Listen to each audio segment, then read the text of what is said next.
This video is brought to you by Bharati Cement.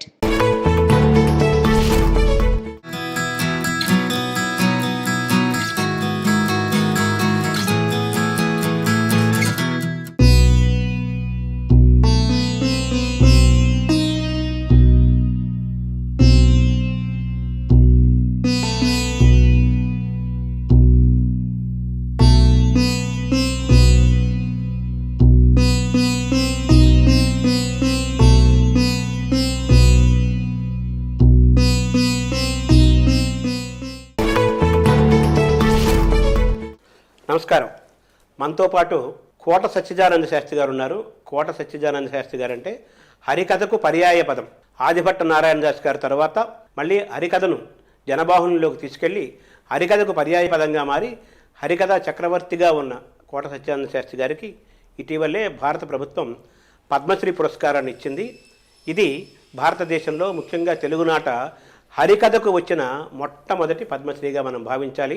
76 ఏళ్ల నుంచి వారు హరికథలో ఉన్నారు. ఇప్పుడు దాదాపు 90 దగ్గరలో ఉన్నారు. ఇప్పటికీ కూడా వారు హరికథలు చెబుతున్నారు.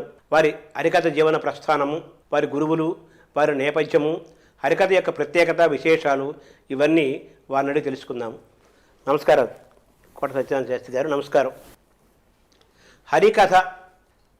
హరికథకు మొట్టమొదటిసారిగా పద్మశ్రీ వచ్చింది కదా, అది మీ రూపంలో వచ్చింది. మీకేమనిపిస్తోంది?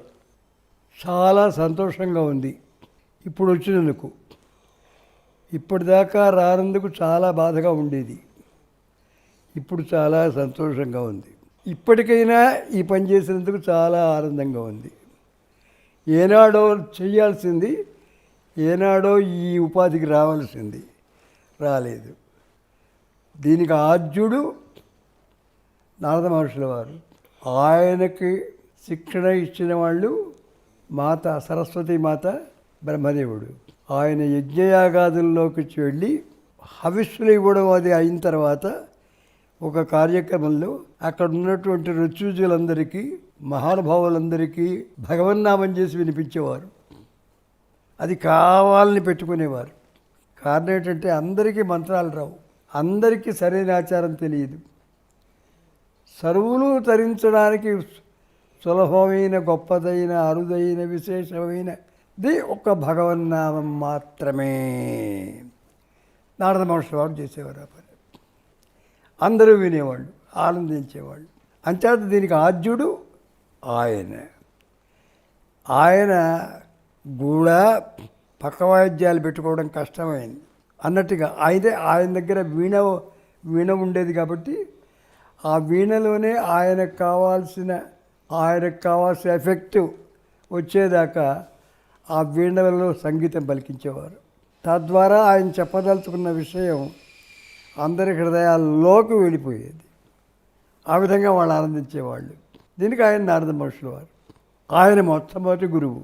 ఇంకొక విశేషం ఏంటంటే కూడా ఆయన ఎవరైనా పిలిచినా పిలవకపోయినా ఆయనకి ఇష్టమైన చోటికి వెళ్ళేవాడు. గర్వం ఎక్కువగా ఉందనుకున్న చోటికి వెళ్ళేవాడు, అనాచారం ఎక్కువగా ఉందనుకున్న చోటికి వెళ్ళేవాడు. అక్కడ ప్రచారం చేసి భగవన్నామం వాళ్ళల్లో సుప్రతిష్ఠితం చేసి వాళ్ళందరూ ధర్మం వైపు తిరిగారు అని నమ్మకం వచ్చేదాకా వెళ్ళి చెప్పేవారు. ఆయనంతటా ఆయనే బాధ్యత పడి తర్వాత ఆయన వచ్చి అందరికీ చెప్పేవారు. ఆ తర్వాత ఇలా కొన్ని మనం చెప్పలేము, 1000 ఏళ్ళు అయిందో 100 ఏళ్ళు అయిందో 100 అయిందో వారు. ఆ తర్వాత అందరూ మహానుభావులు చేశారు. కలియుగంలో 20వ శతాబ్దంలో దీన్ని ఎంతోమంది ఉపాసించి చెప్పారు.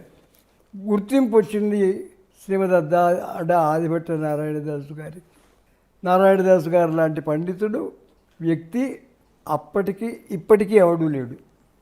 ఇక ముందు కూడా పుడతాడని నమ్మకం లేదు. ఎందుకంటే అలాంటి వాళ్ళని కనాలంటే కాలానికి చాలా కాలం పడుతుంది. మామూలు వాళ్ళు పుడుతుంటారు, పోతుంటారు. ఓ నారాయణదాసు గారు, ఓ మహాత్మా గాంధీ గారు, ఓ త్యాగరాజ స్వామి గారు అలాంటి వారు పుట్టాలి అంటే కాలానికి ఎంతో కాలం పడుతుంది. ఏమిటి ప్రత్యేకత? నారాయణదాసు గారు పెద్ద యోగి, సిద్ధుడు. తర్వాత అనేక భాషలు తెలిసినటువంటి వాడు. కవిత్వం, గానం, నాట్యం ఇవన్నీ తెలిసినటువంటి గొప్ప రచయిత. ఆయన హరికథను చేపట్టారు. ఎందుకు? తరించడానికి ఇది ఇంతకంటే సులువు ఇంకోటి లేదు అని. అంటే హరికథని సర్వకళల సమాహారం అంటారు కదా.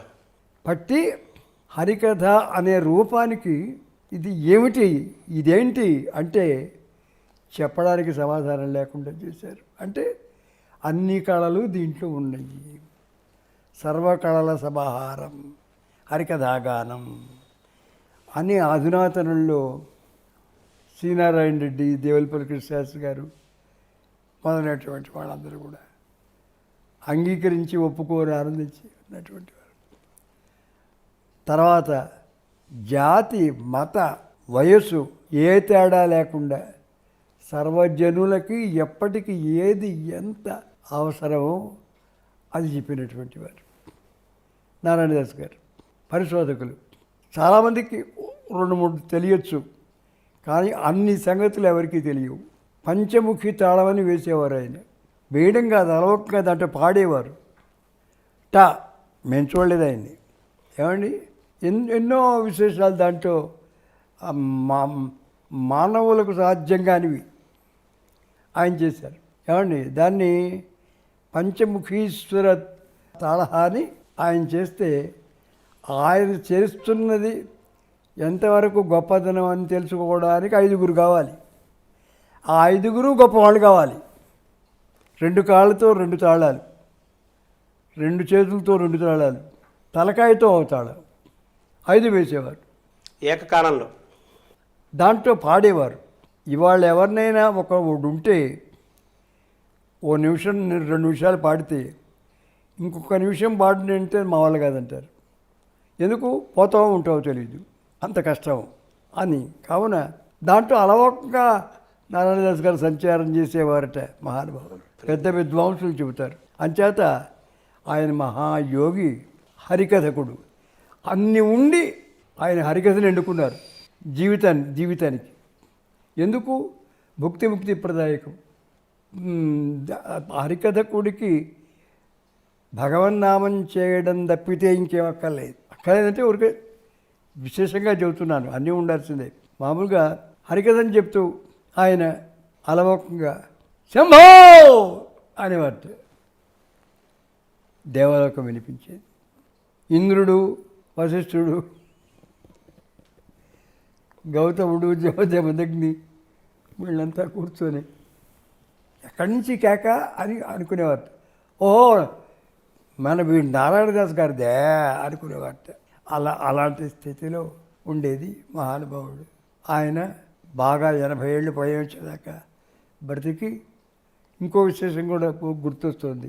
ఉమ్మడి మద్రాసు ప్రభుత్వంలో, అంటే ఆంధ్ర, తెలంగాణ, ఒరిస్సాలో కొంత భాగం ఉన్న మద్రాసు ప్రభుత్వంలో అప్పుడు కళాప్రపూర్ణ అనే పేరుతో ఉండేది. ఈ కళాప్రపూర్ణ ఎవరికి ఇవ్వాలి అని మన వాళ్ళ దగ్గర నుంచి బ్రిటిష్ వాళ్ళ దగ్గరికి నుంచి సందేహం వచ్చింది. అప్పుడు పాండవ ఉద్యోగ విజయాలు, పెద్ద పెద్ద వందల మంది శిష్యులు, ఈ కవులు, విశ్వనాథ సత్యనారాయణ గారి గురువు గారు చెరపల్లి వెంకటశాస్త్రి గారు, ఎవరికి ఇవ్వాలి? వారా వీర కాదు, వీరు కాదు, వారు కాదు. వారు ఆఖరికి ఆయన చెప్పారు, చెరపల్లి వెంకటశాస్త్రి గారు, ఇది ఒక్కడే ఉన్నాడు, వాడికి ఇవ్వండి అన్నారు. ఎవరండి వారు అన్నారు? అద్దాడ ఆదిభట్ట నారాయణదాస్ గారు. అద్దాడ అనేది ఆయన ఊరి పేరు, ఆయన ఇంటి పేరు కాదు. ఆయన ఇంటి పేరు ఆదిభట్టు. అద్దాడ ఆదిభట్ట నారాయణదాస్ గారికి ఇవ్వండి. ఆయన హరిదాస్. అవును. అసలు కళాప్రపూర్ణ అంటే తెలుసా? ఏ చతుషష్ఠి కళల్లో ప్రావీణ్యం ఉండాలి, లేదు చాలా కళల్లో ప్రావీణ్యం ఉండాలి. మాకు 1, 2, 3 చెప్తే తెలియదు, ఆయనకి తెలియదు, ఆయనకి అన్నీ తెలుసు, ఆయనకి ఇవ్వండి అన్నారు. అంతటి నారాయణదాస్ గారు ఒక వృత్తిగా ఎన్నుకోవడానికి ఏది బాగుంటుంది? కవిత్వమా, గానమా, ఉపన్యాసమా, పురాణమా అనుకుంటూ అన్నీ ఉన్నటువంటి ఒక ప్రక్రియ ఏమిటి? హరికథ. దానికి వేదంతో సహా, గానంతో సహా ఇచ్చేది హరికథాగానం అది నేను ఎన్నుకుంటున్నా అన్నారు. ఎన్నుకున్నారు. ఎన్నో రచనలు చేశారు, ఎన్నో వేల మందికి చెప్పారు, రాజాస్థానాల్లో చెప్పారు, పండితులు అందరి దగ్గర చెప్పారు, అన్ని రకాల పండితుల దగ్గర గొప్పవారిని పెంచుకున్నారు. వారు సత్కార్యాలు చేశారు, స్వాముల వారిని గౌరవించారు, వేదాన్ని గౌరవించారు, అన్ని కళల్ని గౌరవించారు. 80 ఏళ్ళు పైబడిన దాకా బ్రతికారు. రామాయణం పూర్తిగా రాశారు హరికథా రూపంలో. భీష్ముడు అంటే గొప్ప అభిమానం. భక్త మార్కండేయ రాశారు. ఒక స్థితిలో మార్కండేయుడు అయ్యి రాశారు, చెప్పారు. అంచేత వారి కాలం అయిపోయింది. ఏనాడు 1987 ఎప్పుడో గుర్తులేదు సరిగ్గా, అయిపోయింది, క్షమించండి. ఆ తర్వాత అప్పటికి వారుండగా వారికి ఏ బిరుదు లేదు. ఆ మద్రాసు ప్రభుత్వం అందించింది తప్ప.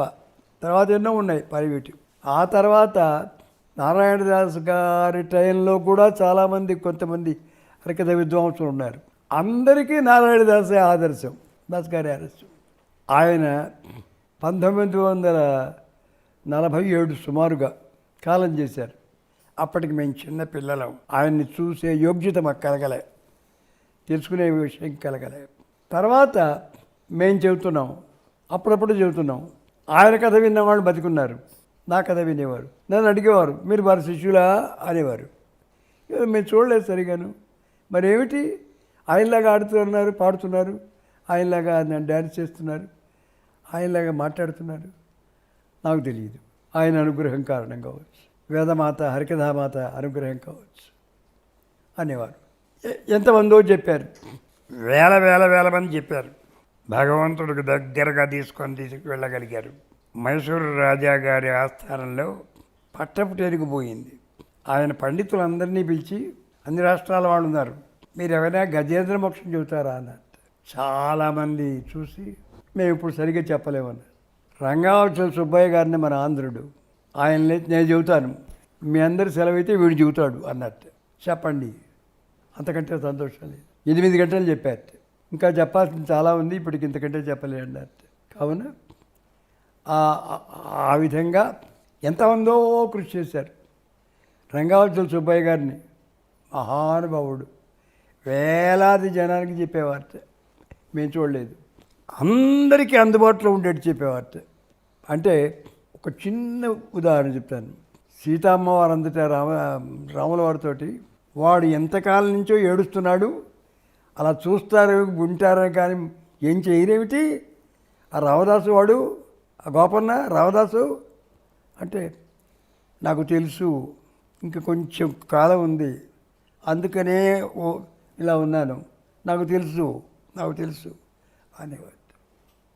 అని ఆఖరికి ఆయనకి మోక్షం కంటే గొప్పది స్థితి ఇచ్చారు. లేదు మోక్షం కంటే గొప్పది, అయినా అంత గొప్ప ఆప్యాయత కనపరిచారు ఆయన. దానికి కారణం ఏంటి, వ్యావహారికంగా పక్కన చేర్చుక చికిలిన కూచు చక్కగా మరుగేళి సొక్కిడి వేళ నన్ను బ్రోవమని చెప్పవే సీతమ్మ తల్లి, నన్ను బ్రోవమని చెప్పవే. అమ్మా నువ్వు అమాయకురాలు, ఎప్పుడు పుట్టితే ఎప్పుడు చెబుతాడేమో, చెప్తావు. ఆయన ఈ రాజకీయాల్లో గొడవల్లో ఉన్నప్పుడు చెప్పొద్దమ్మా, ఆయన నీతో ఆనందంగా గడిపేటప్పుడు నా మాట ఒక్కసారి చెప్పమ్మా అనేవారు. ఇది సామాన్య జనానికి అందరికీ మనసులో ఉండిపోయేది. అది రామదాసు గారి గొప్పతనం. అంచేత ఆ భక్త రామదాసు గారు వీళ్ళందరూ కూడా సర్వజనులు అందరికీ తరించడానికి మార్గం ఒక్కటే హరికథ అని అనుకున్నారు. ఆ భక్త రామదాసు గారు తర్వాత ఎంతోమంది మహానుభావులు, సదాశివ బ్రహ్మేంద్ర స్వామి గారు, అన్నమాచార్యుల వారు, ఇంకా ఎంతమందో ఆ హరికథను ఉపాసించి తరించారు. ఇంకా ఇలా చెప్పుకోవాలంటే మీరు 24 గంటలు ఇంటర్వ్యూ చేసినా ఇలాగే ఉంటుంది. ఎన్నో గుర్తుకొస్తూ ఉంటాయి, అవన్నీ చెప్పలేము. సరే, మీకు హరికథ ఎప్పుడు మీ జీవితంలో ప్రవేశించింది? హరికథ మీరు ఎప్పుడు హరికథలుగా మారారు, హరికథకులుగా? నేను నారాయణదాస్ గారు ఉన్నప్పుడు నేను చిన్న పిల్లవాడిని. నాకు కొద్దిగా వయసు తెలిసేటప్పటికీ చిన్నవాడిని. వారిని చూసే ప్రాప్తం నాకు కలగలేదు, ఎందుకంటే నేను పోలేదు, ఆయన రాలేడు. అంటే మీరు ఎప్పుడు హరికథ మొదలు పెట్టారంటున్నాను. మీకు ఎలా హరికథ నేను అబ్బింది? కథ మొదలు పెట్టడం అంటూ దీనికి ఒక ముహూర్తం పెట్టుకోలేదు. నేను మా చుట్టాల ఇంట్లో ఏదో పెళ్ళి అవుతుంటే మా బంధువులంతా నన్ను చేతి మీదకి తోశారు. చెప్పో అన్నారు, చెప్పకపోతే కొట్టేట్టున్నారు. అందుకని నేను ఏదో నాకు తోచింది మాట్లాడడం మొదలెట్టే. అది నా ప్రారంభం. అప్పుడు మీకు ఎంత వయసు ఉంటుంది? అప్పటికి నాకు 10 ఏళ్ళు 12 ఏళ్ళు ఉంటాయి. మా అక్కబెద్ది రామకృష్ణ భాగవతుల వారిని మా మేనత కొడుకు, ఆయన పెద్ద హరిదాసు. అక్కబెద్ది రాధాకృష్ణ భాగవతుల వారు. ఇంకొక ఆయన ఉన్నాడు కృష్ణయ్య గారిని, ఆయన వాళ్ళని తోచి చెప్పు అన్నారు. ఎందుకన్నారు? ఏదో చెప్పడం మొదలెట్టారు. కాసేపు చెప్పాను. ఆనాడు సినిమాలు ఎప్పుడో సంవత్సరానికి 2 ఏళ్ళకి వచ్చేవి.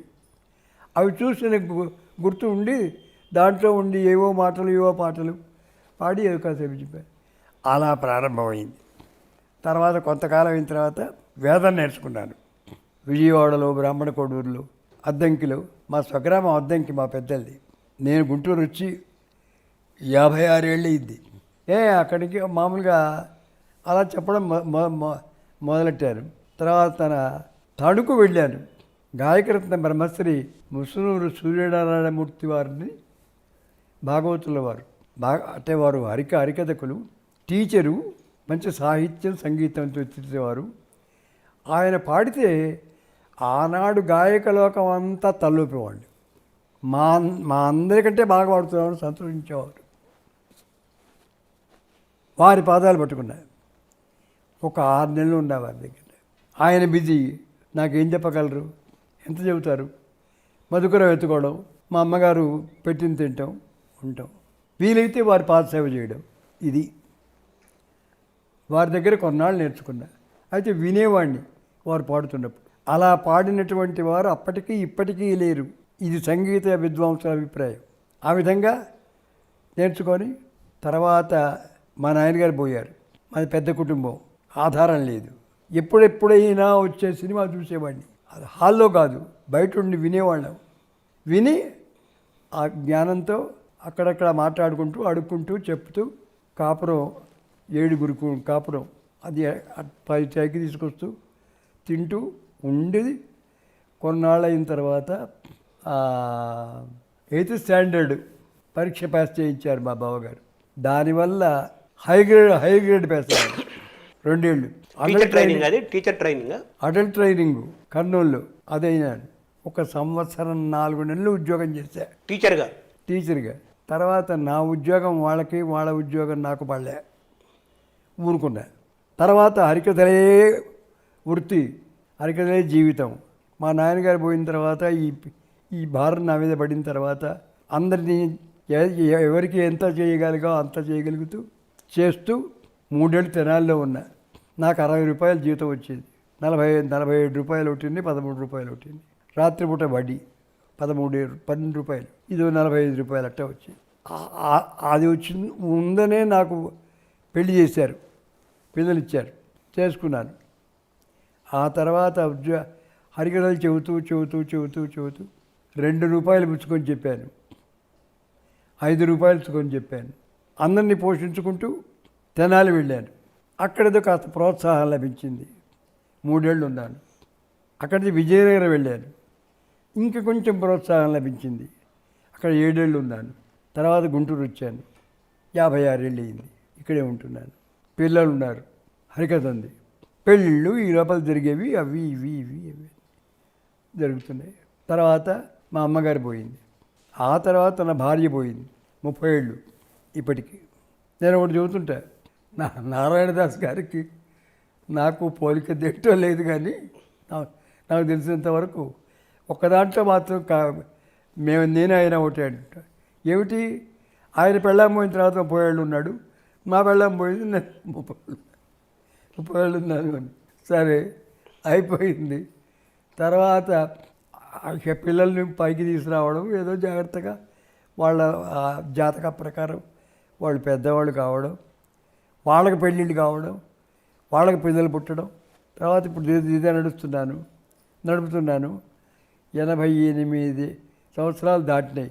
ఎప్పుడు 22 ఆగస్టు 12 తారీఖు. ఇప్పుడు 89 నడుస్తుంది. పూర్వాశ్రమంలో ఈ చాలా రోజుల కిందట మన శర్మ గారు మా శర్మ గారు, చిరంజీవి మా శర్మ గారు, ఆయన వ్యక్తి కాదు వ్యవస్థ. చాలా చక్కగా ఆయన గుర్తుపెట్టుకొని వాళ్ళ తండ్రి గారిని తాతగారిని గుర్తుపెట్టుకొని నన్ను పిలిపించి విశాఖపట్నంలో సన్మానం చేశారు. 20,000 రూపాయలు సన్మానం చేశారు. అది 20,000 కాదు, 20 కోట్లు అప్పట్లో. ఏమండి, దానికి మా మిత్రుడు, వాళ్ళ మిత్రుడు మన మంగళంపల్లి బాలమురళీకృష్ణ గారు వచ్చారు. ఎస్పి బాలసుబ్రహ్మణ్యం గారు వచ్చారు. ఎస్పి బాలసుబ్రహ్మణ్యం తండ్రికి నేను తెలుసు, నాకు వారు తెలుసు, పెద్దవారు సామూర్తి గారు మహానుభావులు. ఆయన గానిగవారి గురువు గారు. ఆయన ఎప్పుడైనా ఇంటి వచ్చినప్పుడు మా ఇంట్లో బస చేసి అక్కగారు బావగారు అక్కగారు అంటూ మా ఇంట్లో ఇచ్చిన ఆతిథ్యం తీసుకొని మమ్మల్ని ఆశీర్వదించి మా సోదరీమణుల్ని, మా సోదరుల్ని, మా అక్క చెల్లెళ్ళని ఆదరించి ఆనందించేవారు. తర్వాత ఇంకో విశేషం చెప్తారు, అనవసరమేమో కానీ ఆయన కథ చెబుతున్నారు మా ఇంట్లో. మా నాయనగారు వాళ్ళంతా కూర్చొని వింటున్నారు. బావగారు అంటుంటారు. నేను కుర్రాడిని వింటున్నా. ఆయన కాళిదాసు గారు వెర్రివాడు, అర్హత లేనివాడు, ఈయన కవి కాదు, మోసం చేసి నన్ను ఆయనకు ఇచ్చి వివాహం చేశారు అని ఆవిడ ఏడుస్తుంది. కాళిదాస్ గారి పెళ్ళాం. అప్పుడు ఏడుస్తే ఆయన కూడా ఏడుస్తాడు. ఏమిటంటే అప్పుడు ఆమె కాళ్ళు పట్టుకొని చెబుతుంది, ఏమైనా మీరు నా భర్త, మీకు నేను దండం పెట్టాల్సిందే. ఎందుకంటే అప్పటికి ఏమీ తెలియదు. ఓ దుర్బుద్ధితో ఆయనకిచ్చి చేయించాడు మంత్రి. ఆయన ఆస్థానంలోకి వచ్చి చూస్తే రావణాసురుడు బొమ్మ కనపడిందిట. వీడు రావణాసురుడు అన్నట్ట. ఏమిటి పండితుడు అంటారు, రావణాసురుడు అంటాడు ఏమిటి అని కవి గారు ఆయన ప్రభువారు అంటే మంత్రులను సమర్థించారట. అయ్యా, వీళ్ళు 3 సోదరులు, కుంభకర్ణుడు, విభీషణుడు, రావణ. కుంభకర్ణుడిలో భకారం ఉంది, తర్వాత విభీషణుడిలో భకారం ఉంది, మరి 3వ వాడికి లేకపోవడం ఏంటి? అందుకని ఆయన ఆ విధంగా రావణాసురుడు అన్నది ఇలా సమర్థించారు. ఓయ్ బాబు, ఇంత పాండిత్యమా, నాకేం తెలియదు. కానీ ఆవిడికి తెలిసింది. కాళ్ళు పట్టుకొని నమస్కరించి, ముందర మీరు వెళ్ళి అమ్మవారిని ప్రార్థించండి. ఈ కాళుడు అనేవాడు నేరుగా రాత్రిపూట అమ్మవారి గుళ్ళోకి వెళ్ళి తలుపులు తీసున్నాయి, లోపలికి వెళ్ళాడు. అమ్మా బిద్య, కాళీ బిద్య అన్నాడు.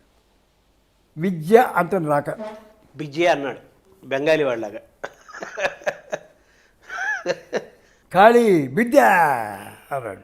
ఇక్కడ ఏడుస్తోంది పెళ్ళాం. అప్పుడు నేను పాడుతున్నాను, తారకారాజనీకా సహారావళి స్మేర చారుస్తన భోగభారాన మన్మధ్య వడ్డీ వడిచేన వీధి సముజ్జోల్లాస సందర్శితాకార సౌందర్య రత్నాకరే శ్రీకరే. ఇలా నేను ఏడుస్తున్నా, నాకు తెలీదు. కాళిదాస్ గారి పెళ్ళ ఏడుస్తుంది, ఆమెకు తెలియదు. అక్కడ వింటున్నారు చాలామంది, వాళ్ళకి తెలియదు. నాకేం తెలిసిందో ఏమిటో పెద్దగా ఏడ్చే. అదే సాంబమూర్తి గారు మీ ఇంట్లో హరికథ చెబుతున్నప్పుడు జరిగిన సన్నివేశం ఇది. నేను పెద్దగా ఏడ్చంట, ఇప్పుడు నాకు గుర్తుందా? అదే అప్పుడు వెంటనే మా నాన్నగారు, రే కిళే నువ్వు కిళే అసలు అని అన్నారట.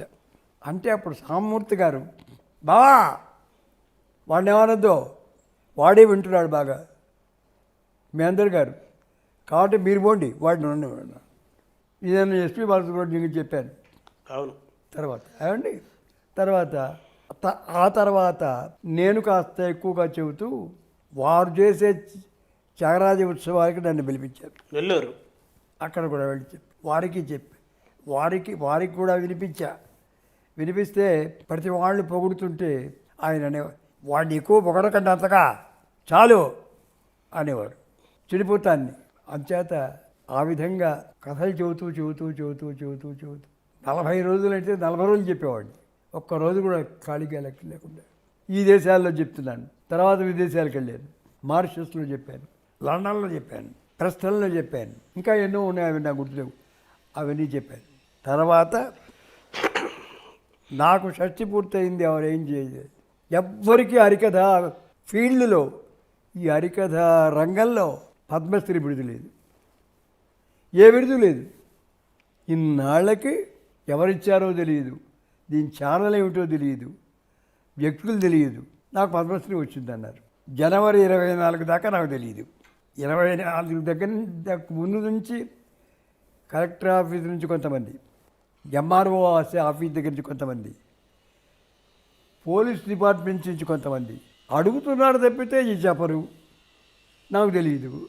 ఆఖరికి 24, 25 మధ్యాహ్నం దాదాపు ఒక 10 మంది ఎస్ఐలు వచ్చి మా ఇంటికి మీకు పద్మశ్రీ వచ్చింది అని చెప్పేదాకా 25, 26 వచ్చింది. పోలీస్ పెరేడ్ గ్రౌండ్లో కలెక్టర్ గారు వాళ్ళందరూ సన్మానం చేశారు. ఎంతోమంది క్షణానికి ఫోన్ చేసి దేశం అంతా నేను చెప్పున్నాను, నాకు ఫోన్ చేస్తున్నారు. నాకు విజయనగరంలో ఉండగా ఎంతోమంది తెలుసు, ఇవాళ కూడా ఎంతోమంది ఫోన్ చేస్తున్నారు. మా శర్మ గారు వచ్చి ఇంటర్వ్యూ అన్నారు, సరే అన్నాం. ఏమండి ఆయనే భోజనం అది పెట్టించి చాలా అభిమానిస్తున్నారు, డబ్బు ఇచ్చారు, డబ్బు కోసం కాకపోయినా డబ్బు ఇచ్చారు.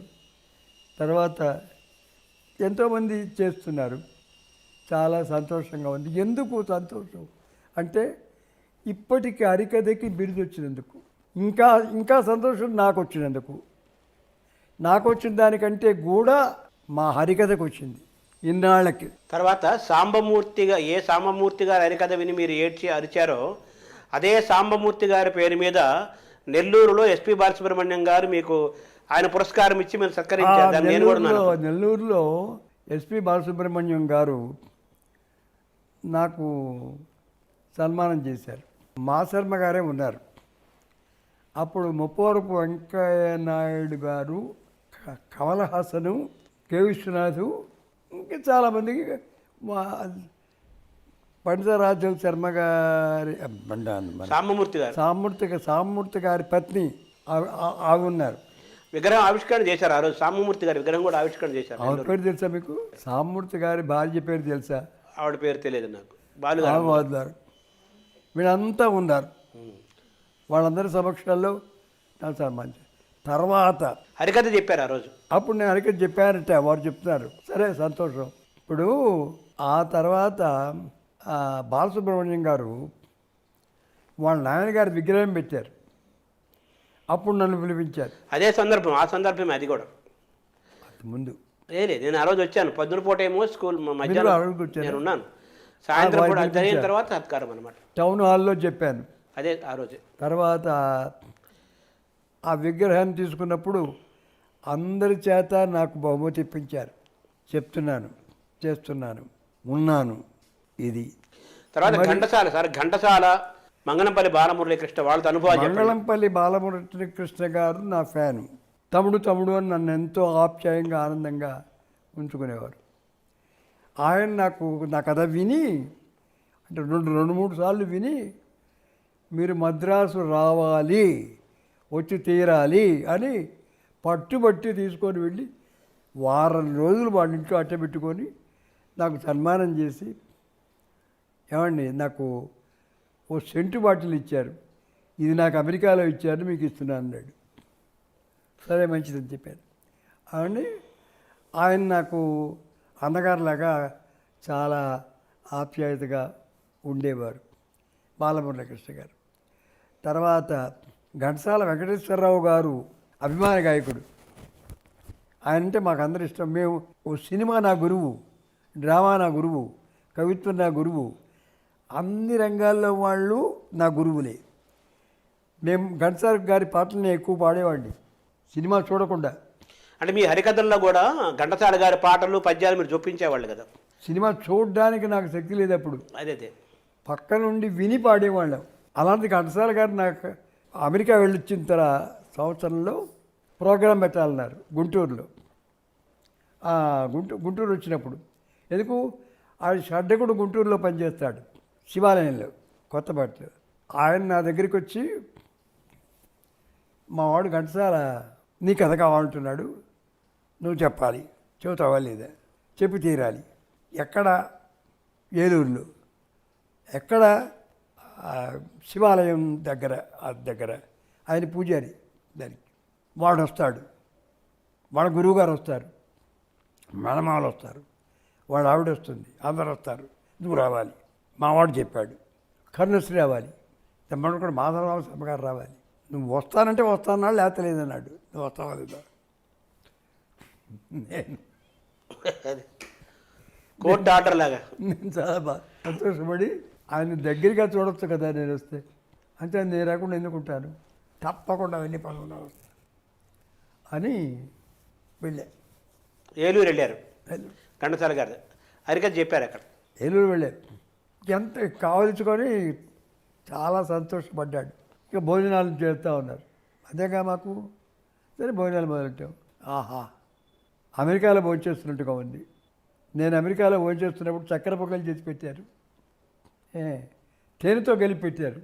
ఎంతో మెచ్చుకున్నారు, చాలా సంతోషంగా ఉంది అని. ఈ భోజనం కబుర్లు, ఆ కబుర్లు, ఈ కబుర్లు ఇవన్నీ చెప్పుకున్న తర్వాత సాయంకాలం సల్మానం ఆయనకి. మధ్యాహ్నం భోజనాలు అయినాయి.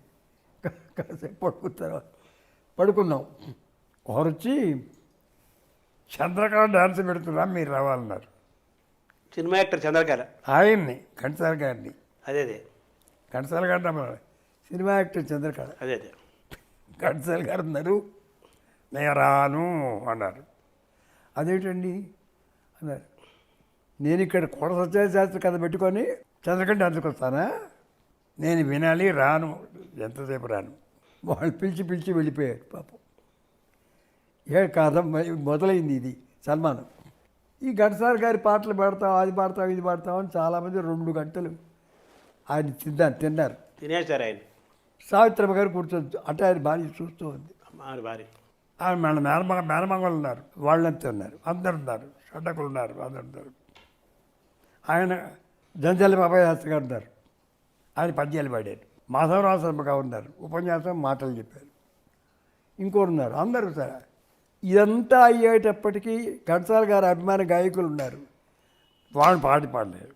6:00కన్నా 9 అయింది అప్పటికే. ఆయన అన్నాడు, ఇక చాలు, నాది నాకు ఊరికి వినిపించడం విసుగ్గా ఉంది, అయ్యా హరికథ మొదలెట్టండి, దయచేసి మొదలెట్టండి అన్నాడు. నేను మొదలెట్టాను. జలాపహారేశ్వర స్వామి వారి గుడి ఇది, ఏలూరులో. 10,000 మంది జనం ఉన్నారు. చెప్పేస్తున్నాను నేను, ఏం మాట్లాడలే, చెప్పేస్తున్నాను. జనం అంతా పొంగిపోయి వింటున్నారు. 10:30 అయింది, ఎక్కడా ఏ సౌండ్ లేదు, వింటూనే ఉన్నారు. సరే 10:30, 11 కావస్తుంది. 11 అయింది, 11:30 అయింది. అప్పుడు ఈ సావిత్రమ్మ గారు అంటే ఆయన భార్య, రండి రండి రండి రండి అంటుంది. ఎందుకు? ఇంజక్షన్ చేయాలి, డయాబెటిక్, లేకపోతే ఆయన కాళ్ళు వాపు. అంశం కూర్చున్నారు కదా, రండి రండి అంటే ఉండు ఉండు ఉండు ఉండు అంటున్నారు. 12 అయింది. జనం వింటూనే ఉన్నారు, నేను చెబుతూనే ఉన్నాను, వాళ్ళ మేనమామలంతా వింటూనే ఉన్నారు, షడ్డకులంతా చాలా సంతోషిస్తున్నారు.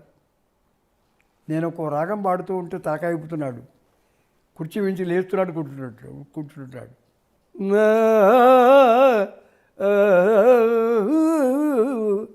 అని కాంబోజీ రాగంలో పాడాను. మళ్ళీ ఇలాగా ఎంతసేపు అయింది. తర్వాత అది ఏంటి సార్, అది కాంబోజీ రాగంలో మీరు పాడిన ఏంటది? కాంబోజీ ఆ కీర్తన ఏంటి సార్? భజరే మానస త్యాగరాజ గురు పరబ్రహ్మ మమలం ఘనపాతక నిగళం భజరే అనే కీర్తన.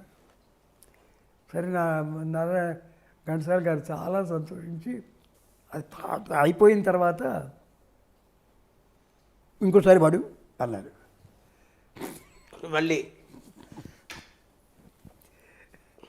విజితైక తాపత్రయమఖండ విజ్ఞానధన ముపయ సాద్గుణం భజరే మానస త్యాగరాజ గురు పరబ్రహ్మమలం గణపాతక నిగళం భజరే. ముగించాను. మళ్ళీ వాడు అన్నాడు, ఇక దయచేసి మళ్ళీ వాడిని అన్నాడు. బాబా బాబా సరే మళ్ళీ అక్షరానంద సామ్రాజ్యగతం సాక్షాత్ సగుణోపాసన స్థితం దీక్షితాభ్యుదయ దినకర కురమణి నామ వినోదం భజనే. అబ్బా ఎంత బాగుంది, చాలా సంతోషంగా ఉంది. నాకు అసలు లేద్దామనిపించడం లేదు. కాళ్ళు పట్టుకుపోయినా సరే ఏమైనా సరే అని కూర్చున్నాడు. 1 గంట అయిందండి. అప్పుడు సావిత్రమ్మ గారు ఇంకా ఎక్కువ అప్పుడు కూర్చుని అప్పుడు అన్నారు, శాస్త్రి గారు ఏంటండి ఒక్కసారి వీళ్ళు రావచ్చా అదే అదే అంటే నేను అన్నాను, నీ చెబుతున్నది వింటున్నది పాడుతున్నది మీకోసం వీళ్ళ కోసం కాదు. ఈ జనం నాకు మామూలే. ఒక్క 10 నిమిషాలు నేను అందరం వెళ్ళిపోదాం కానివ్వండి అని మళ్ళీ కూర్చున్నాను. గంట బాగైంది. మళ్ళీ 1 గంట దాటింది, 1:30.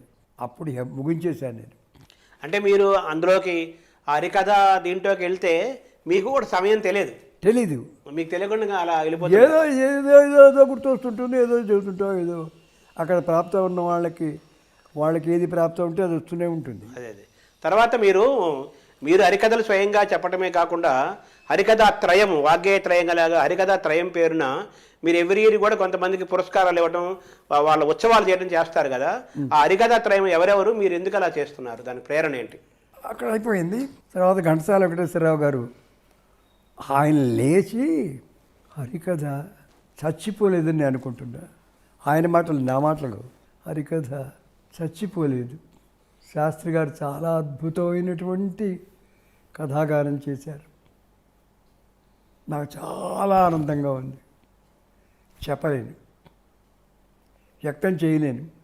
ఇప్పటికీ మహానుభావుడికి గవర్నమెంట్ వాడు సన్మానం చేయకపోవడం ఏంటి నాకు చాలా బాధగా ఉంది. సరే చేస్తే వాళ్ళు చేస్తారు, అది నేను చేస్తా. మద్రాసులో చేస్తా, లేదు ఆంధ్రప్రదేశ్లో చేస్తా అన్నారు. తర్వాత ఫోటో తీసుకోవడం ఈ కార్యక్రమాలు ఉన్నాయి. తర్వాత 1 సంవత్సర కాలమే ఆయన బతుకున్నారు. ఆ సంవత్సరం ఆయన బిజీ, నాకు అంతకంటే బిజీ, కుదరలే. ఆయన పోయినారు. తర్వాత నాకెప్పుడో తెలియదు, 1913 అంటారు కొంతమంది, ఏదో ఎంత అంటారు. చూడామణి బిరుదు ఇచ్చారు విజయనగరంలో. అయిపోయింది. తర్వాత మళ్ళా చాలామంది విద్వాంసులు విజయనగరంలో బిరుదిచ్చారు.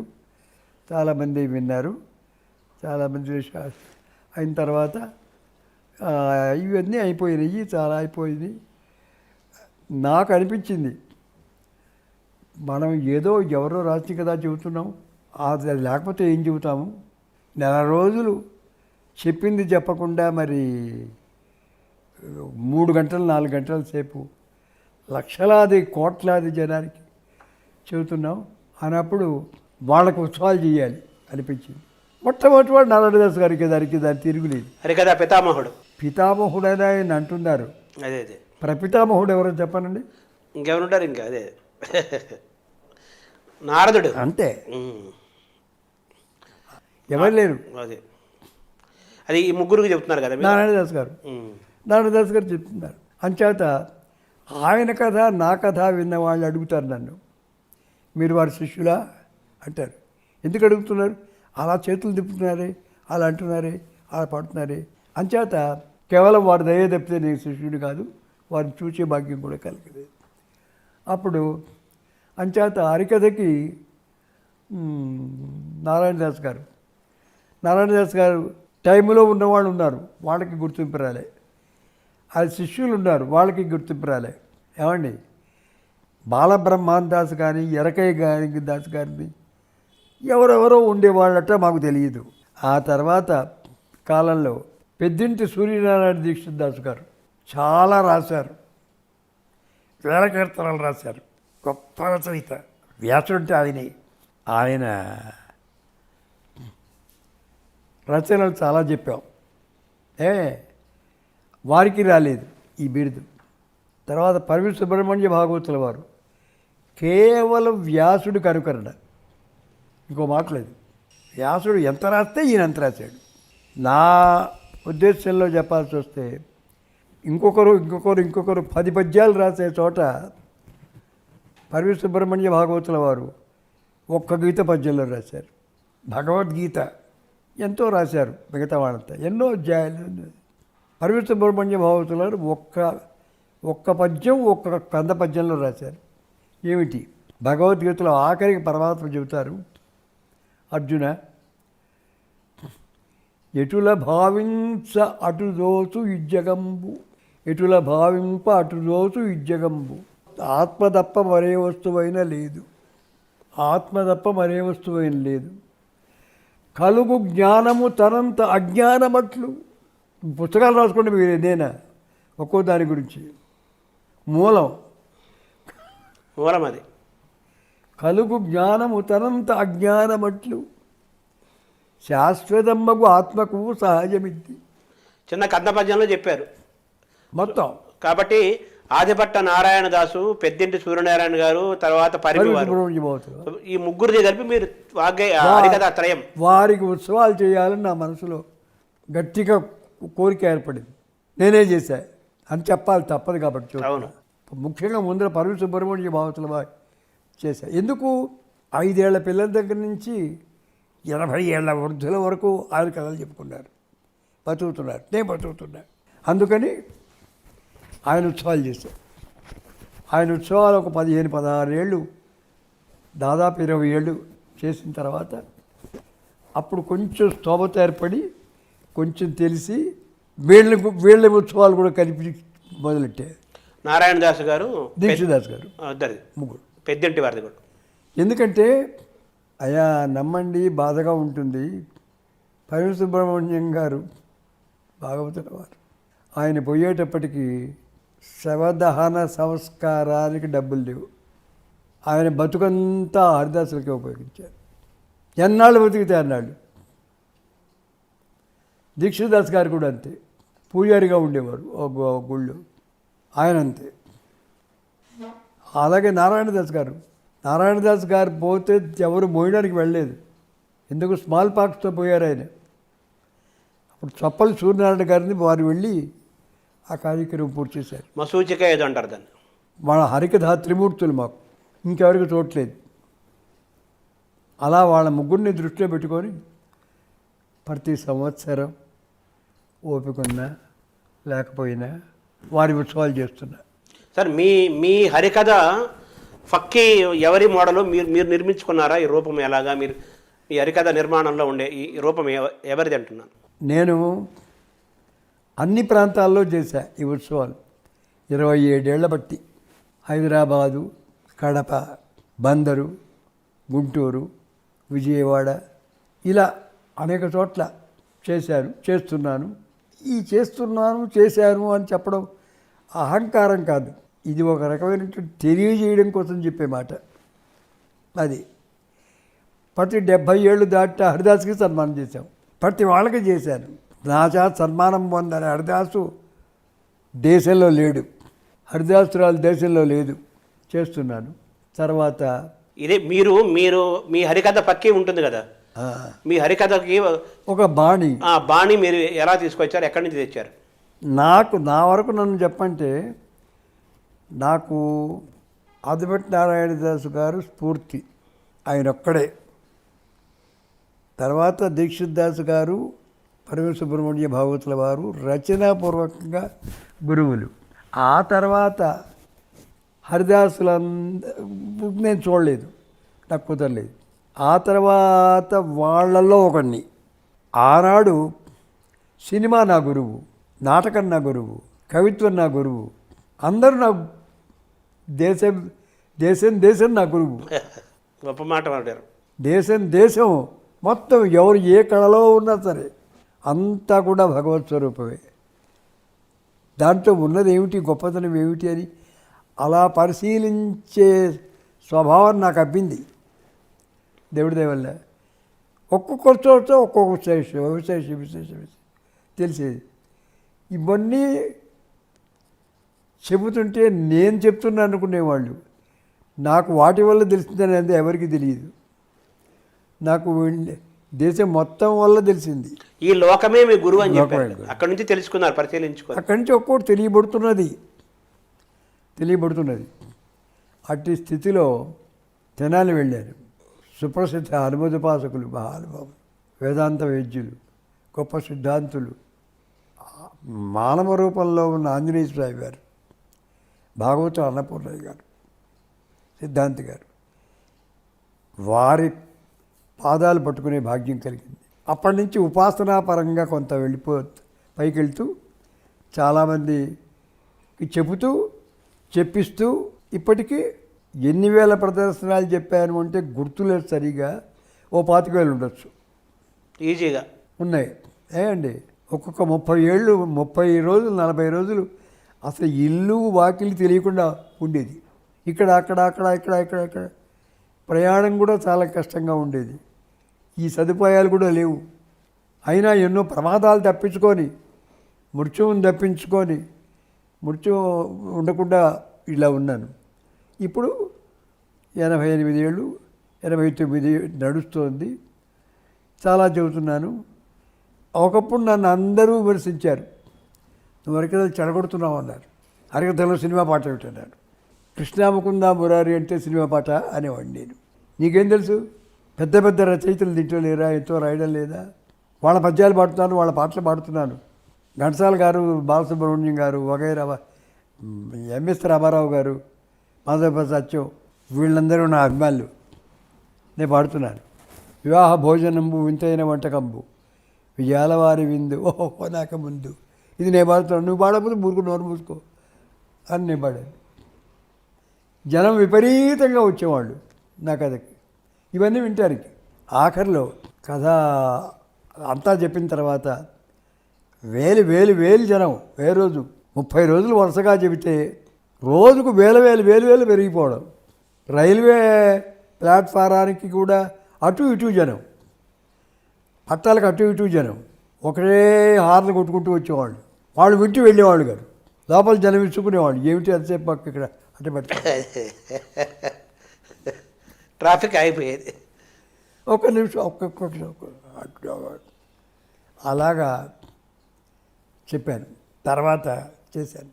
తర్వాత ముఖ్యంగా నీకేమిటి ఆనందం, నువ్వేం సాధించావు, ఏం కావాలి అంటే, ఏదో తిండి లేని వాళ్ళని సరిగ్గా తిన్నాము, పెళ్ళి, పిల్లలు, ఇళ్ళు వాకిళ్ళు, ఏదో ఈ బంధాలు ఇవన్నీ కొద్దిగా ఏదో ఏర్పడ్డాయి. ఇవన్నీ కాదు.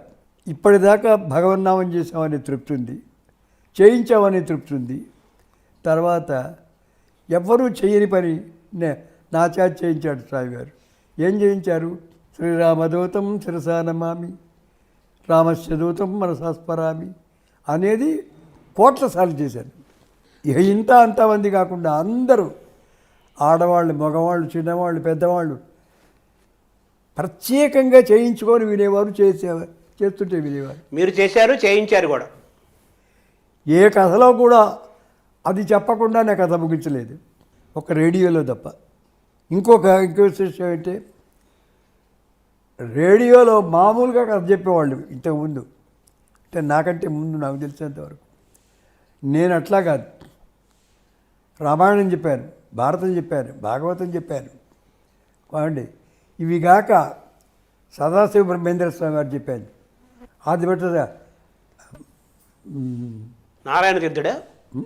నారాయణ తీర్థ తరంగాలు కూడా పడేవాడు కదా మీరు. శంకర భగవత్పాదుల వారికి కథ చెప్పాను, నారాయణ తీర్థుల వారికి కథ చెప్పాను, భక్తరామదాస్ గారికి కథ చెప్పాను, అన్నమాచార్యుల వారికి కథ చెప్పాను, రామకృష్ణరావు చెప్పాను, సిద్ధయోగీంద్ర కథ చెప్పాను, తర్వాత శంకర భగవత్పాదుల వారికి కథ చెప్పాను, అన్నమాచార్యుల వారు చెప్పాను, అల్లూరు సీతారామరాజు చెప్పాను, సుభాష్ చంద్రబోస్ చెప్పాను, గాంధీ గారు చెప్పాను. ఇలా ఎంతమందివో. మన పొద్దున స్వాముల వారు సిద్ధేంద్ర యోగి గారి కాదు, భక్త పోతర, ఇలాగా ఎంతమంది కథలో చెప్పాను. ఏమండి, నాకు రేడియోలో ఎన్ని రావాలో అన్నీ వచ్చాయి. బిలో చేరాను, బి హై, ఏ టాప్ గ్రేడు, 1 గ్రేడు అన్నీ వచ్చాయి. కానీ సంవత్సరానికి ఒక ప్రోగ్రాం వస్తుంది. దేశ పరిస్థితిని బట్టి పిలిచేవాళ్ళు కూడా తక్కువైనారు, బాగా వయసా పెరిగింది. మా వాళ్ళల్లో అనేకత్వం. ఏ బిడుదన్నా కాబట్టి మాకివ్వండి అంటారు. కానీ నాకివ్వమని ఎవరు చెప్పరు. అందరూ తెలివైన వాళ్ళు, అందరు గొప్పవాళ్ళు, చాలా గొప్పవాళ్ళు, మేధావులు. ఇది పరిస్థితి. ఈ పరిస్థితుల్లో మన శర్మ వచ్చి అడిగాడు. ఏదో చేత ఎంత చెప్పాను. సార్, ఇప్పుడు మీరు ఈ కథలు చెప్పారు కదా, ఈ కథలన్నీ మీరు స్వయంగా ఏమైనా హరికథ రచించారా? లేదు, నేనేం కథ రచించలేదు. వాళ్ళ కథల్లో ఉన్న విశేషాలు, వాళ్ళ రచనల్లో ఉన్న విశేషాలు చెప్పడానికే నాకు సరిపోవడం లేదు. నేను రచించే పని పెట్టుకోలేదు. అందరి రచనల్లో ఉన్న సొబగు, ఆనందం, గొప్పదనం, విశేషం నా కథలో ఉన్నాయి. అందరికీ చెప్తాను. అంచేత పెద్ద యాక్టర్స్ అద్దంకి శ్రీరామూర్తి గారు, మాధవపతి వెంకటరావు గారు, ఎన్టీ రామారావు, అక్కినేని నాగేశ్వరరావు గారు కూడా మీ హరికథలు విన్నారు, మిమ్మల్ని ప్రశంసించారు. మిమ్మల్ని హీరో అనేది అన్నారట కదా అక్కినేని నాగేశ్వరరావు గారు 1907 అనుకుంటారు, హైదరాబాద్ చారాయిత్వాల్లో చగరాజస్వామి గారి భవన్లో నేను చెప్తున్నప్పుడు వచ్చారు. నేను ఉదయం 6:30 మొదలు చెబుతూనే ఉన్నాను. మల్లెల బాల సుబ్బరామరెడ్డి ఎవరు ఆయన వచ్చాడు, ఎంఎస్ రెడ్డి, ఇంకెవరో చాలామంది ఉన్నారు. అంతా సినిమా వాళ్ళు. జమున వచ్చి అందరూ వచ్చారు. నేను చెబుతున్నాను, హౌస్ అంతా ఫుల్, పైన కింద అక్కడ. బయట కెమెరాలు పెట్టారు. చెప్తున్నాను, హరికథ చెబుతున్నారు మీరు. 12 గంటలు చెప్పాలి. అబ్బో, ఈ ఉపాధి 12 గంటలు చెప్పాలి నిర్ణయం. లేదు, చెబుతున్నా. 6:30 మొదలెట్టే ఉదయం చెబుతున్నాను. ఈ చెబుతున్నాను చేస్తున్నానని చెప్పడం అహంకారం కాదు, జరిగింది విశ్వాసం. చెప్పడం కోసం. 3:30కి వచ్చాడు అక్కినేని నాగేశ్వరరావు. 3ంటికి వచ్చాడు, కూర్చున్నాడు, వింటున్నాడు. 4 అయింది. మంచి రెస్పాన్స్గా ఉంది, చాలా బాగా జరుగుతుంది. 5 అయింది, వింటూనే ఉన్నాడు, నవ్వుతూనే ఉన్నాడు, ఆనందిస్తున్నాడు. 6 అయింది, వింటూనే ఉన్నాడు. అప్పుడు 6:30 దాటింది. తర్వాత ఏమైనా ప్రోగ్రామ్స్ ఉన్నాయి, నేను ముగించేశాను. ముగించిన తర్వాత ఇవాళ సుబ్బారామరెడ్డి స్టేజ్ మీదకి వచ్చి ఏమిటి సెక్రటరీ వాళ్ళు ఏమన్నారంటే, ఆయన చెప్పేది మాకు అర్థం కావడం లేదు, అది రామాయణమో తెలియదు, భారతమో తెలియదు, భాగవతమో తెలియదు, ఆయనకి ఎక్కడ తోస్తే అక్కడ చెబుతున్నారు అని ఏదో చెప్పారు. చాలా బాగుంది అది. ముఖ్యంగా నాగేశ్వరరావు గారు లేచి, అసలు ఏమిటి ప్రజ్ఞ నాకేం అర్థం కావడం లేదు, నేను ఇప్పటికి వెళ్ళలేదు, ఆయన చెప్తూనే ఉన్నాడు, నేను 3:30కి వచ్చాను, బహుశా 3:30కు మొదలెట్టారేమో అనుకున్నాను నేను.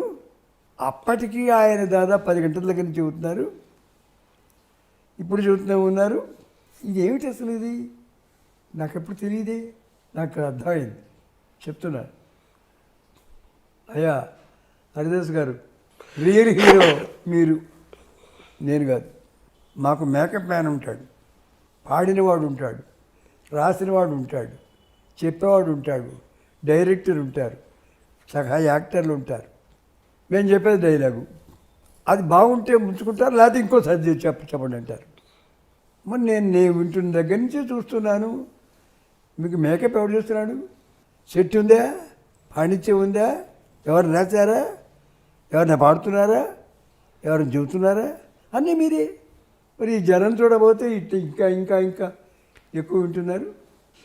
ఆహా, హరికథ అంటే ఆర్ట్ లేదు, నిజమైన హీరో హరిదాస్, మేం కాదు అంటూ ముఖ్యంగా ఆ వాల్మీకిని వ్యాసుడిని అభినందించాలండి అన్నాడు ఆయన. ఇలా మాట్లాడి అంటే ఎందుకన్నాడు సార్ ఆ మాట? వాల్మీకి వ్యాసుల గురించి ఎందుకన్నాడు? ఆయన ఆ రచనలో ఉన్నటువంటి ఆ పాత్రలో ఉన్న విశేషాలని ఆకలింపు చేసుకొని అన్నాడు. ఇప్పుడు రామాయణ మహారత్నం వందేనుల ఆత్మజం అని ఆంజనేయ స్వామి వారిని ఎందుకన్నారు? పూర్తి అవగాహన ఉండబట్టి, పూర్తి అవగాహన ఉన్న ఏకైక శక్తి కాబట్టి. అట్లాగే నేను చెప్పేది ఏమిటో అందరికీ అర్థమవుతుంది, నవ్వుతున్నారు, ఆడుతున్నారు, పాడుతున్నారు అన్నారు. ఏం చదువుతున్నారు నేను అనుకోవడం లేదు, వాళ్ళు వింటున్నారు. ఇది నాగేశ్వరరావు గారికి ఆశ్చర్యం వేసింది. ఇది సబ్జెక్టు కాదు, ఇంకోటి కాదు. ఇన్ని పాత్రలు, అన్ని పాత్రలు కనపడుతున్నాయి, ఆనందిస్తున్నారు. వెనకంచి ఎవరు ఇలా చెప్పు ఇలా ఊరుకొని అంటం లేదు. ఇదేమిటిది? అది ఆయన ఆలోచనలో పడి బాగా ఆయన చెప్పింది ఏమిటంటే, నారాయణదాస్ గారు ఎప్పుడో చెప్పారు ఏమిటంటే, కావ్యం వ్రాస్తే వాల్మీకి రాయాలి, శాస్త్రం చెబితే వ్యాసుడు చెప్పాలి. మేమందరం కాదు, మేమందరం అన్నీ వచ్చినట్టు నటిస్తాం, కానీ మేం కాదు, వాళ్ళకే సరిపోయింది అన్నాడు. అని ఎలా అన్నాడో ఇది నాగేశ్వరరావు అలాగే అన్నాడు అనుకోండి అని చెప్పాడు. సంతోషించాడు. జమున వాళ్ళ ఇంటికి తీసుకెళ్ళి శాతనాయన గౌరవం చేసింది. శారద ఇంకోటి సార్ భానుమతి వచ్చింది ఒకసారి మద్రాసులో కథ చెబుతుంటే. నేను 5 నిమిషాలు పెడతాను, నాకు ఇలాంటివి ఇష్టం లేదు, నాకు అది అంటూ కమల అంటూ వచ్చింది, వింది. ఓ 3 గంటలు 2 గంటల పైన వింది. అయిపోయింది కథ. ఇదే హరికథంటే నాకు తెలియదు ఇప్పటిదాకా. ఎప్పుడో నా చిన్నతనంలో విన్నాను. దాసుగారి కథ వింటూ ఉంటే ఆయన దగ్గర హరికథ నేర్చుకుందాం అనిపిస్తుంది నాకు. ఎంత అద్భుతంగా ఉంది, ఏమిటిది అసలు ఈ ప్రజ్ఞ ఎలా ఈయనకు వచ్చింది, ఏమిటి నాకు అర్థం కావడం లేదు. ఓహో ఇదే అదే అదేదో అంది. ఇప్పుడు నారాయణ దాసు గారికి అదేదో ఆవిడ ఇంగ్లీష్లో చెప్పింది, నాకు అర్థం కాలేదు సరిగ్గా.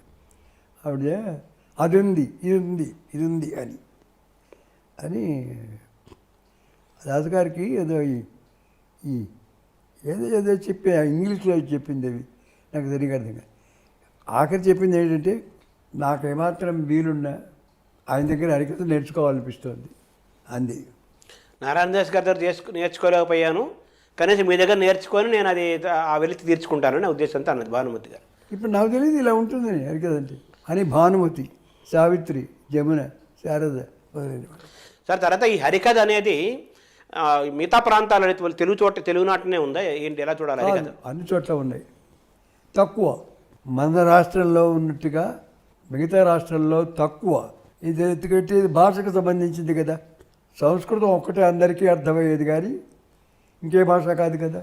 కాబట్టి అందరికీ తెలుగు భాష హరికథ ఉంది. అయితే ఒకటి గుర్తుపెట్టుకోండి, మన తెలుగులో ఉన్న హరికథ ఇంకే భాషలో లేదు. ఇప్పుడు వాళ్ళకి కారణం ఏంటంటే, మన సాహిత్యం వాళ్ళకి లేదు, మన పద్యం వాళ్ళకి లేదు, మన శతకం వాళ్ళకి లేదు. ఎంతసేపు సంగీతమును ప్రాంతీయం తప్ప మనకున్న సదుపాయం వాళ్ళకి లేదు.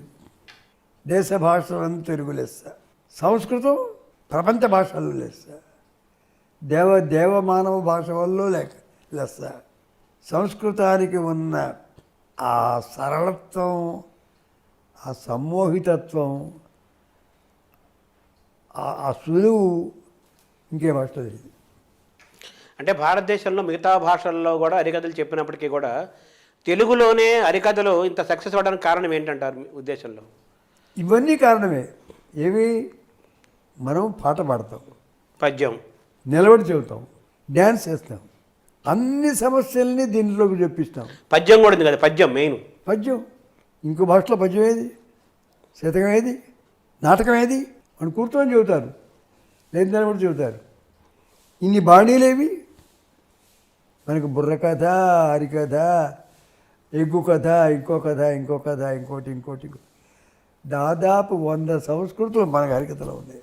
మన హరికథ అన్ని సంస్కృతులకు ఆధారం. అందుకని కథ అంటే తెలుగు కథే కథ. అంటే మీరు హరికథ మీకు ఎలా అలవడింది? హరికథ అసలు మీకు మీరు ఇలా విను నేర్చుకున్నది అంటారా? హరికథను మీకు ఎలా వచ్చిందని? అది హరికథకి ఎలా కుదిరింది అంటే అన్నీ కావాల్సింది హరికథ, ఏం లేకపోయినా చెప్పగలిగింది హరికథ. రెండూ ఉన్నాయి. దానికి హరికథ కాలక్షేపం అని ఎందుకంటారు? తప్పు అంటారు, వాళ్ళకి తెలియకంటారు. కాలక్షేపం కాదు. కాలక్షేపం అంటే అర్థం ఏమిటి? టైంపాస్ తెలుగులో. కాలక్షేపం అంటే, క్షేపం అంటే ఖర్చు అయిపోవటం. నీ జీవితంలో అయిపోతున్నది, అది ఖర్చు అయిపోతుంటుంది. హరికథ అలా కాదు. హరికథ నిక్షేపం, అది కాలాన్ని పెంచుతుంటుంది. నువ్వు ఎలా జీవించాలో, ఎలా బతకాలో, ఎలా బతికించాలో చెబుతున్నది హరికథ. నిక్షేపం ఎలా అవుతుంది? అవును, క్షేపము కాదు, నిక్షేపం. ఇప్పుడు తరంగాలను కూడా తరంగ కాలక్షేపం అంటారు కదా. తప్పు, ఆ పదం వాడకూడదు, శుద్ధ తప్పు. సినిమా చూడడం కాలక్షేపం అనండి, పేకాట కాలక్షేపం అనండి, ఇంకోటి అనండి. కానీ హరికథ గానం అలాగే నిక్షేపం. హరికథ కాలం వృద్ధి అవుతున్నది, నీ జీవితంలో ఖర్చు కావడంలే, వృద్ధి అవుతుంది. ఓ రాత్రిపూట పేకాడడం మొదలెట్టామనుకో, క్షేపం ఖర్చు అయిపోతుంది. ఇది నిక్షేపం అన్నారు కదా. తర్వాత మీరు ఇప్పటికీ హరికథలు చెబుతున్నారు కదా, ఇప్పటికీ 90 ఏళ్ళ దగ్గరకు వస్తున్నా హరికథలు చెబుతున్నారు, జ్ఞాపశక్తి ఉంది, బాగా పాడుతున్నారు. ఈ ఆరోగ్య రహస్యం ఏమిటి అంటున్నారు? ఏముంది, అప్పుడున్న ఆరోగ్యం ఇప్పుడు లేదు, చెప్పలేము. ఆ స్టెప్పులు వేయలేము, వేస్తే కానీ అక్కడ బాగుండదు, వేయలేము. కొన్ని దానికి తగ్గిన స్థాయిలో ఎంత చేత అయితే అంత విలేదని చెబుతున్నాం. మీ ఇష్టదైవం ఎవరు సార్? మీ ఇష్టదైవం?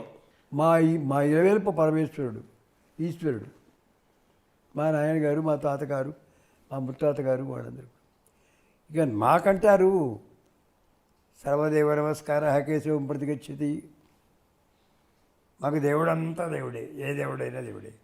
విశ్వాసం ఏంటంటే ఇంతమంది దేవుళ్ళని అందరినీ ప్రార్థించలేవు, అందుకని ఒక్క ఆంజనేయ స్వామి. ఎందుకు? సర్వదేవాత్మక స్వరూపుడు. ఆంజనేయం మహావీరం బ్రహ్మ విష్ణు శివాత్మకం బాలార్క సత్యభాసం రామచూతం రామాభ్యం. అలా పెట్టుకొని నా కథల్లో, ఇన్ని వేల కథల్లో శ్రీరామదూతం శిరసారమామి అని జనం చేత చాలాసేపట్లో చేయించింది. గౌరవం, విశ్వాసం, ప్రేమ నాది, నేనే. కానీ ఓవరాల్గా మీ హరికథ మీరు ఏ గురువు దగ్గర నేర్చుకున్నది కాదు, మీకు స్వయంగా వచ్చిందే, అంతే కదా? కాదు, నీకు ఎన్ని వచ్చినా గురువు అనుగ్రహంలో ఉంటేనే ఒక దారిలో ఉంటుంది. అంటే మీకు గురువుగా ఎవరు చెప్తారు మీరు మిమ్మల్ని? మీకు గురువు? మా చిన్నతనంలో అక్కపెద్ద రామకృష్ణయ్య గారు, తర్వాత కాస్త ఊహ వచ్చిన తర్వాత ముస్లింలు సూర్యనారాయణమూర్తి గారు. ఇప్పుడు అందరు గురువులే, అంతా గురువే. నాతో మాట్లాడేవాళ్ళు, మాట్లాడని వాళ్ళు, పోట్లాడేవాళ్ళు,